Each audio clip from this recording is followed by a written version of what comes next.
KPSC ರಾಜ್ಯಶಾಸ್ತ್ರ ಇಲ್ಲಿ 2025 March ವಾರ್ಷಿಕ ಪರೀಕ್ಷೆಯಲ್ಲಿ ರಾಜ್ಯಶಾಸ್ತ್ರ ವಿಷಯಕ್ಕೆ 100 ಅಂಕ ಪಡೆದಿರ್ತಕ್ಕಂಥ ಒಂದು ಪ್ರಶ್ನೆ ಪತ್ರಿಕೆಯನ್ನು ನಾವು ನೋಡ್ತಾ ಹೋಗ್ತೀವಿ. ಯಾಕಂತಂದರೆ ಇದೊಂದು ಮಾಡೆಲ್ ಕ್ವೆಶನ್ ಪೇಪರ್. ಇದು 80ಕ್ಕೆ 80 ಅಂಕವನ್ನು ಪಡೆದಿದೆ. ನೀವು ಇದೇ ರೀತಿ ಬರೆದ್ರೆ ನಿಮಗೂ ಕೂಡ ಇದೇ ಥರ ನಿಮಗೆ ಮಾರ್ಕ್ಸ್ ಬರುತ್ತೆ. ನೋಡ್ತಾ ಹೋಗೋಣ ಯಾವ ರೀತಿ ಅವರು ಬರೆದಿದ್ದಾರೆ ಅಂತ. ಹಾಗಾದರೆ ಒಂದನೇ ಪ್ರಶ್ನೆಯನ್ನು ನೋಡೋದಾದರೆ ಇಲ್ಲಿ ಪಾರ್ಟ್ ಎ MCQ 5 ಬರೆದಿದ್ದಾರೆ. ಈ ರೀತಿ ಕರೆಕ್ಟಾಗಿ ಬರ್ಕೊಂಬಿಡಿ. 1 ಮತ್ತು 2 ಮಾತ್ರ ಮೇಲ್ಜಾತಿ ಮತ್ತು ಕೆಳಜಾತಿ ಎಂಬ ಭಾವನೆ 1967 ಭಾರತದ ವಿದೇಶಾಂಗ ನೀತಿಯ ಶಿಲ್ಪಿ. ಇಷ್ಟನ್ನು ಬರೆದ್ರೆ ನಮಗೆ 5 ಮಾರ್ಕ್ಸ್ ಬರುತ್ತೆ. ನೀವು ಒಂದು ಅಡಿಷ್ನಲ್ ಏನು ಮಾಡ್ತೀರಾ ಅಂತಂದರೆ ಇದನ್ನು ಆಪ್ಷನ್ ಅಂತ ಆಪ್ಷನ್ ಹಾಕಿದ ತಕ್ಷಣ ಅಂಡರ್ಲೈನ್ ಕೂಡ ಮಾಡಿ ಅಕ್ಸೆಪ್ಟಬಲ್. ಇಲ್ಲಿ DMK ಇಲ್ಲಿ ಹೊಂದಿಸಿ ಬರೀರಿ. ಅದಕ್ಕಿಂತ ಮುಂಚೆ ಬಿಟ್ಟ ಸ್ಥಳವನ್ನು ನಾವು ನೋಡ್ತೀವಿ. ಇದಕ್ಕೆ ಅಂಡರ್ಲೈನ್ ಮಾಡಿ ಪೂರ್ತಿ ಸೆಂಟೆನ್ಸ್ ಬರೀತಿದ್ರು ಓಕೆ, ಇಲ್ಲಾಂತಂದರೆ ಇಷ್ಟೇ ಬರೀತೀನಿ ಅಂತಂದ್ರು ಇದಕ್ಕೂ ಓಕೆ, 1 ಮಾರ್ಕ್ಸ್ ನಮಗೆ ಸಿಗುತ್ತೆ.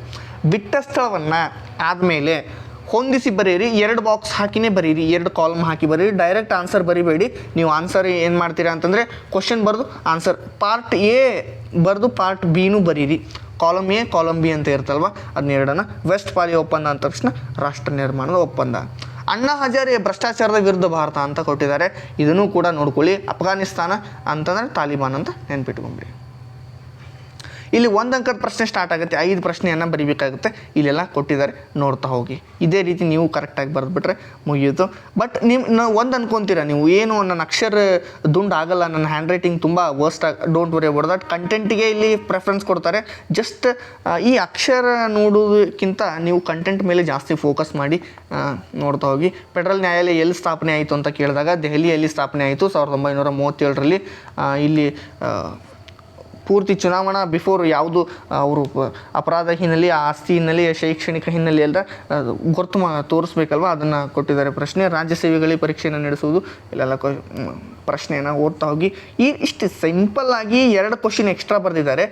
1 ವಾಕ್ಯ 1 ಸೆಂಟೆನ್ಸ್ 1 ಮಾರ್ಕ್ಸಿಗೆ, 2 ಶಬ್ದ ಅಥವಾ 2 ಸೆಂಟೆನ್ಸ್ ಬರೆದುಬಿಟ್ರೆ 2 ಮಾರ್ಕ್ಸ್ ಅಲ್ಲಿ ನಿಮಗೆ ಸಿಗುತ್ತೆ. ಇಷ್ಟು ಮಾತ್ರ ನೀವು ಮಾಡಬೇಕು. ಡೈರೆಕ್ಟಾಗಿ 5 ಅಂಕದ ಪ್ರಶ್ನೆಯನ್ನು ಅವರು ಹೋಗ್ತಾ ಇದ್ದಾರೆ. 1935 ಭಾರತ ಸರ್ಕಾರ ಕಾಯ್ದೆ ಮುಖ್ಯಾಂಶಗಳು ಕೊಟ್ಟಿದ್ದಾರೆ. ಇಷ್ಟಂತ ಅವ್ರು ಬರೀಲೇಬೇಕು. ಒಂದು ಏನು ಮಾಡ್ತಾರೆ ಅಂತಂದರೆ, ಟಾಪರ್ ಯಾವತ್ತಿದ್ರೂ ಪೀಠಿಕೆಯನ್ನು ಬರೆದ ನಂತರ ಇಲ್ಲಿ ಮುಖ್ಯಾಂಶಗಳಂತ ಕೊಟ್ಟಿರ್ತಾರೆ. ಇಲ್ಲಿ ಪೂರ್ತಿ ಅವರು ಪಾಯಿಂಟ್ ಬರೆದ್ಬಿಡ್ತಾರೆ.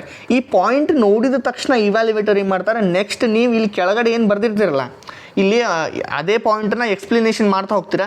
ಈ ಒಂದು ಪಾಯಿಂಟನ್ನು ಅವ್ರು ನೋಡ್ಲಿಕ್ಕೆ ಹೋಗೋದಿಲ್ಲ. ಜಸ್ಟ್ ಇದನ್ನು 5 ಪಾಯಿಂಟ್ ನಿಮಗೆ ಬಂತ, 5-6 ಪಾಯಿಂಟ್ ಬಂತ, ನಿಮಗೆಲ್ಲ ಬರುತ್ತೆ ಅಂತ ಅವ್ರಿಗೆ ತಿಳಿದ್ಬಿಡುತ್ತೆ. ನೀವು ಕನ್ಸೆಪ್ಚುವಲ್ ಕ್ಲಾರಿಟಿ, ನಿಮಗೊಂದು ಇದ್ರ ಬಗ್ಗೆ ನಾಲೆಜ್ ಇದೆ ಅಂತ ತಿಳ್ಕೊಂಡು ಅವರು ಈ ರೀತಿ ಪಾಸ್ ಆಗ್ತಾ ಹೋಗ್ತಾರೆ. ನೀವು ಇಷ್ಟನ್ನು ಮಾಡಬೇಕಾಗುತ್ತೆ ಆತ. ಅದನ್ನು ನೀವಿಷ್ಟು ಮಾಡಿ. ಸಮವರ್ತಿ ಪಟ್ಟಿ, ಶೇಷಾಧಿಕಾರ, ಕೇಂದ್ರದಲ್ಲಿ ದ್ವಿಸರ್ಕಾರ ಪದ್ಧತಿ ಇರ್ತಕ್ಕಂಥದ್ದು ಎಲ್ಲ ಪ್ರಶ್ನೆ ಇದೆ ನೋಡಿ.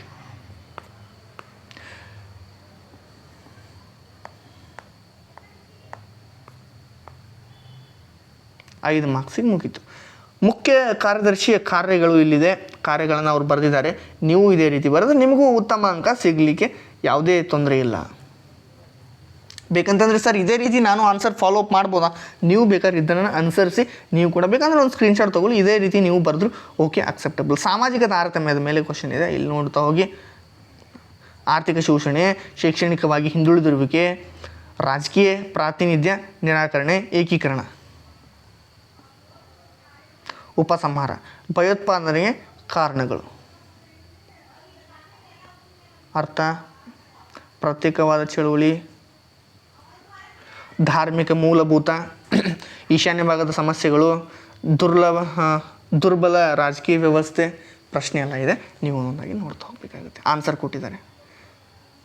ಉಪಸಂಹಾರ 5 ಅಂಕದ ಪ್ರಶ್ನೆಗೆ ಕಡ್ಡಾಯವಾಗಿ ಪೀಠಿಕೆ ಮತ್ತು ಉಪಸಂಹಾರವನ್ನು ಕಡ್ಡಾಯವಾಗಿ ಹಾಕಿ 5 ಅಂಕದ ಪ್ರಶ್ನೆಗೆ ಪೀಠಿಕೆ 5 ಪಾಯಿಂಟು ವಿತ್ ಎಕ್ಸ್ಪ್ಲನೇಷನು, ಉಪಸಂಹಾರವನ್ನು ಬರೀಬೇಕು. ಕನ್ನಡ ಆಗಲಿ ಇಂಗ್ಲೀಷ್ ಮೀಡಿಯಂ ವಿದ್ಯಾರ್ಥಿಗಳಿಗಾಗಲಿ ಅಷ್ಟು ಮಾಡಲೇಬೇಕು ನೀವು. ಅಂದಾಗ ಮಾತ್ರ ನಿಮಗೆ ಉತ್ತಮ ಅಂಕ ಸಿಗುತ್ತೆ. ಅಷ್ಟು ಮಾಡ್ತಿರಲ್ವ? ಸೊ ಓಕೆ, ನೆಕ್ಸ್ಟ್ ತೊಗೊಳುವ. ಪೀಠಿಕೆ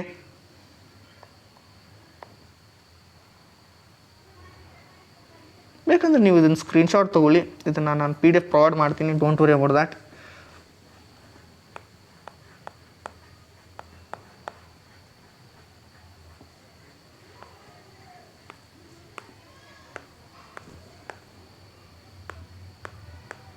10 ಅಂಕದ ಪ್ರಶ್ನೆಯನ್ನು ನಾವಿಲ್ಲಿ ನೋಡ್ತೀವಿ. ಈಗ ಭಾರತದ ಪಕ್ಷ ಪದ್ಧತಿಯ ಸ್ವರೂಪ. ಈಗ ಹೋದ ವರ್ಷ ಇದನ್ನು ಕೇಳಿದ್ದಾರೆ ಅಂತಂದರೆ ರಾಜಕೀಯ ಪಕ್ಷ ಕಾರ್ಯ ಅಂತ ಕೇಳ್ಬೋದು. ಈ ಒಂದು ಪ್ರಶ್ನೆಯನ್ನು ಚೇಂಜ್ ಮಾಡುವಂಥ ಸಾಧ್ಯತೆ ಇದೆ. ಸೊ ಹಾಗಾಗಿ ಮಾಡ್ಕೋಬೇಕು. ಪ್ರತ್ಯಕ್ಷ ಚುನಾವಣೆ ಪರೋಕ್ಷ ಚುನಾವಣೆ ಅಂತಂದ್ರೂ ಈ ಸಲ ಒಂದು ಪ್ರಶ್ನೆಯನ್ನು ಕೇಳುವಂಥ ಸಾಧ್ಯತೆ ಇದೆ. ನೀವು ಅದನ್ನು ನೋಡ್ಕೊಂಬಿಡಿ. ಇಲ್ಲೆಲ್ಲ ಪ್ರಶ್ನೆಯನ್ನು ಕೊಟ್ಟಿದ್ದೀನಿ, ನೋಡ್ತಾ ಹೋಗಿ. ಆನ್ಸರ್ ನಾನು ಹೇಳಿದೆ 10 ಪಾಯಿಂಟ್ ಬರೀಲೇಬೇಕಾಗುತ್ತೆ. ಸ್ವರೂಪಗಳಿಗೆ 10 ಪಾಯಿಂಟ್ ನೀವು ಬರೀಬೇಕಾಗುತ್ತೆ. 12 ಬರೆದಿದ್ದಾರೆ, 10 ಎಕ್ಸ್ಪ್ಲೇನ್ ಮಾಡಿದ್ರು ಓಕೆ. ಸಂವಿಧಾನೇತರ ಬೆಳವಣಿಗೆ, ಬಹುಪಕ್ಷ ಪದ್ಧತಿ ಅಸ್ತಿತ್ವ, ಪಕ್ಷಗಳಲ್ಲಿ ಒಡಕು ಮತ್ತು ವಿಲೀನ, ಏಕಪಕ್ಷ ಪ್ರಾಬಲ್ಯ, ಕ್ಷೀಣತೆ. ಒಂದಂತೂ ನಿಜ, ಎಕ್ಸ್ಪ್ಲನೇಷನ್ ಬರೀಲೇಬೇಕು. ಜಾಸ್ತಿ ಎಕ್ಸ್ಪ್ಲನೇಷನ್ ಬರೀರಿ. 10 ಅಂಕದ ಪ್ರಶ್ನೆಗೆ 2 ರಿಂದ 3 ಲೈನ್ ಎಕ್ಸ್ಪ್ಲನೇಷನ್ ಬೇಕೇ ಬೇಕಾಗುತ್ತೆ. ಅವರು ಕೂಡ ಪಕ್ಷಾಂತರ ಬಿಡುಗು 12 ಪಾಯಿಂಟನ್ನು ಬರೆದವರು ಎಕ್ಸ್ಪ್ಲನೇಷನ್ ವಿತ್ ಕನ್ಕ್ಲೂಷನನ್ನು ಕೊಟ್ಟಿದ್ದಾರೆ. ನೀವು ಇದೇ ರೀತಿ ಮಾಡಬೇಕಾಗುತ್ತೆ. ಪೀಟಿಗೆ ಖಾಸಗೀಕರಣ ನಾನು ಹೇಳಿದೆ ನಿಮಗೆ. 2ನೇ ಟಾಪರ್ ಕೂಡ ಇದನ್ನೇ ರೆಫರ್ ಮಾಡೋದು. ಯಾವುದು ಬೇರೆ ಚಾಪ್ಟರ್ನ ಓದಲ್ಲ ಅವರು. 2ನೇ ಅಧ್ಯಾಯದಿಂದ ಒಂದು ಪ್ರಶ್ನೆ, 7ನೇ ಅಧ್ಯಾಯದಿಂದ ಒಂದು ಪ್ರಶ್ನೆ. ಖಾಸಗೀಕರಣ ಬರುತ್ತೆ ಅಂತಂದರೆ ಹೋದ ವರ್ಷ ಖಾಸಗೀಕರಣ ಬಂದಿತ್ತು, ಈ ಸಲ ಉದಾರೀಕರಣ ಅಥವಾ ಜಾಗತೀಕರಣ 2ರಲ್ಲಿ ಫಿಕ್ಸ್ ಬರುತ್ತೆ.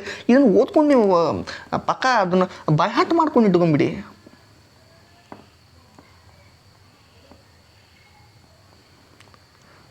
ಪ್ರತಿ ಸಲನೂ 2ನೇ ಅಧ್ಯಾಯದಿಂದ ಒಂದು ಪ್ರಶ್ನೆ, 7ನೇ ಅಧ್ಯಾಯದಿಂದ ಒಂದು ಪ್ರಶ್ನೆ. ಇವು 2ನ್ನು 10 ಅಂಕದ ಪ್ರಶ್ನೆಗೆ ನೀವು ಬೈ ಹಾರ್ಟ್ ಮಾಡ್ಕೊಂಡು ಇಟ್ಕೊಂಡ್ಬಿಡಿ. ನಿಮಗೆ ತುಂಬ ಅಂದರೆ ತುಂಬ ಹೆಲ್ಪ್ ಆಗುತ್ತೆ. ನಾನು ಇಷ್ಟೇ ಹೇಳೋದು, ಎಲ್ಲ ವಿದ್ಯಾರ್ಥಿಗಳಿಗೆ ಇದನ್ನೇ ಹೇಳೋದು, ನೀವು ಅದನ್ನು ಮಾಡಿ ಅಷ್ಟೇ. ಅಧಿಕಾರದ ಹಂಚಿಕೆ, ಅಧಿಕಾರ ಲಾಭ, ಸ್ಥಳೀಯ ಕೈಗಾರಿಕೆಗಳು ಮುಚ್ಚುತ್ತವೆ.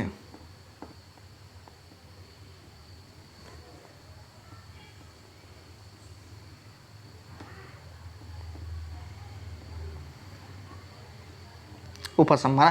ಇಲ್ಲಿಗೆ ಪೂರ್ತಿಯಾಗಿ ಸಂಪೂರ್ಣವಾಗಿ ಕ್ವಶನ್ಗೆ ಅವರು ಆನ್ಸರನ್ನು ಕೊಟ್ಟಿರ್ತಾರೆ. ಎಲ್ಲ ಪೇಪರ್ ಕಂಪ್ಲೀಟಾಗಿ ಆನ್ಸರ್ ಶೀಟ್ ಇಲ್ಲಿಗೆ ಮುಗಿಯುತ್ತೆ. ಬೇಕಂತಂದರೆ ನೀವು ಇಲ್ಲಪ್ಪ ನನಗೆ ಡೌಟ್ ಇದೆ ಅಂತಂದರೆ 2 ಅಂಕದ 2 ಪ್ರಶ್ನೆ ಎಕ್ಸ್ಟ್ರಾ ಬರೀರಿ. ಇಫ್ ಯು ರೀಡ್, ನೀವು ಓದಿದರೆ ಬರೀರಿ. 5 ಅಂಕದ ಪ್ರಶ್ನೆಯಲ್ಲಿ ಏನಾದರೂ ನಿಮಗೆ ಟೈಮ್ ಇದೆ ಅಂತಂದರೆ ನೀವು ಬರಿಬೋದು ಒಂದು ಪ್ರಶ್ನೆಯನ್ನು ಆ್ಯಸ್ ಎಕ್ಸ್ಟ್ರಾ ಆಗಿ. 10 ಅಂಕದ ಪ್ರಶ್ನೆ ಬರೀಲಿಕ್ಕೆ ನಿಮಗೆ ಟೈಮ್ ಇರೋದಿಲ್ಲ. ನಿಮ್ಮ ಹ್ಯಾಂಡ್ ರೈಟಿಂಗ್ ಸ್ಪೀಡ್ ಇದೆ ಅಂತಂದರೆ ನೀವು ಬರಿಬೋದು. ಈಗಲೂ ಟೈಮ್ ಇದೆ, ಇನ್ನೂ ಕಾಲ ಮಿಂಚಿಲ್ಲ. ಮಾಡಬೇಕಾಗಿರೋದು ಏನಂತಂದರೆ 2ನೇ ಅಧ್ಯಾಯದಿಂದ ಒಂದು ಪ್ರಶ್ನೆ, 7ನೇ ಅಧ್ಯಾಯದಿಂದ ಒಂದು ಪ್ರಶ್ನೆ ಫಾರ್ ದ 10 ಮಾರ್ಕ್ಸ್, 10 ಮಾರ್ಕ್ಸಿಗೆ ಓದ್ಕೊಳ್ಳಿ. ಅದಾದ ನಂತರ 5 ಅಂಕದ ಪ್ರಶ್ನೆಗಳಿಗೆ 1ನೇ ಅಧ್ಯಾಯ 6ನೇ ಅಧ್ಯಾಯ ಫಿಕ್ಸ್ ಮಾಡ್ಕೊಂಬಿಡಿ. ಯಾಕಂತಂದರೆ 4 ಪ್ರಶ್ನೆ ಇಲ್ಲಿಂದ ಕವರ್ ಆಗುತ್ತೆ. ಇನ್ನು 2 ಪ್ರಶ್ನೆಗೆ ನೀವು 3ನೇ ಅಧ್ಯಾಯ ಅಥವಾ 4ನೇ ಅಧ್ಯಾಯ ಯಾವುದಾದ್ರೂ ಒಂದು ಚಾಪ್ಟರ್ನ ಚೂಸ್ ಮಾಡ್ಕೊಂಡು ಓದ್ಬೋದು. ಇಲ್ಲೇ ಇದೆ, ಎಲ್ಲನೂ ಇಲ್ಲೇ ಇದೆ. ಸಿಂಪಲ್ ಆಗಿ ಇಷ್ಟು ಪ್ರಶ್ನೆಗಳನ್ನು ಓದ್ಕೊಂಡ್ಬಿಟ್ರೆ ಮುಗಿದು ಹೋಗುತ್ತೆ. ಇಷ್ಟನ್ನು ನೀವು ಮಾಡಿದರೆ ಉತ್ತಮ ಅಂಕಗಳನ್ನು ಗಳಿಸ್ತೀರ. ಒಂದು ಕೆಲಸ ಮಾಡಿ, ಇದನ್ನು ರೆಫರ್ ಮಾಡಿ. ಇನ್ನೂ ಯಾರೇನು ಓದಿಲ್ಲ ಪೂರ್ತಿಯಾಗಿ ನನ್ನ ಒಂದು ಟೆಲಿಗ್ರಾಮ್ ಚಾನಲ್ ಮತ್ತು ನನ್ನ ಚಾನಲನ್ನು ಓಪನ್ ಮಾಡಿ ನಿಮಗೆಲ್ಲ ವೀಡಿಯೋ ಮಾಡಿ ಹಾಕಿದ್ದೀನಿ ನಾನು. ಡೋಂಟ್ ವರಿ, ನಾಳೆ ಇದ್ರ ಮೇಲೆ ಎಲ್ಲ ಕ್ಲಾಸಸ್ ಎಲ್ಲ ಮಾಡ್ತೀನಿ, ಎಲ್ಲ ನಿಮ್ಗೆ ಎಕ್ಸ್ಪ್ಲೇನ್ ಕೂಡ ಮಾಡ್ತೀನಿ. ಮಾಡಬೇಕಾಗಿರೋದೇನು ವೀಡಿಯೋನ ಕೊನೆ ತನಕ ನೋಡ್ತಾ ಇರಿ. ನಾನು ರಾಹುಲ್ ಬಿಡ್ನಾ, ಮತ್ತೆ ಮುಂದಿನ ಒಂದು ವೀಡಿಯೋದಲ್ಲಿ ಸಿಗ್ತಾ ಇದ್ದೇನೆ. ಧನ್ಯವಾದ ಸ್ನೇಹಿತರೆ. ಈ ಒಂದು PDF ನಾನು ಟೆಲಿಗ್ರಾಮ್ ಚಾನಲಲ್ಲಿ ಹಾಕಿರ್ತೀನಿ, ಹೋಗಿ ತಗೊಳ್ಳಿ.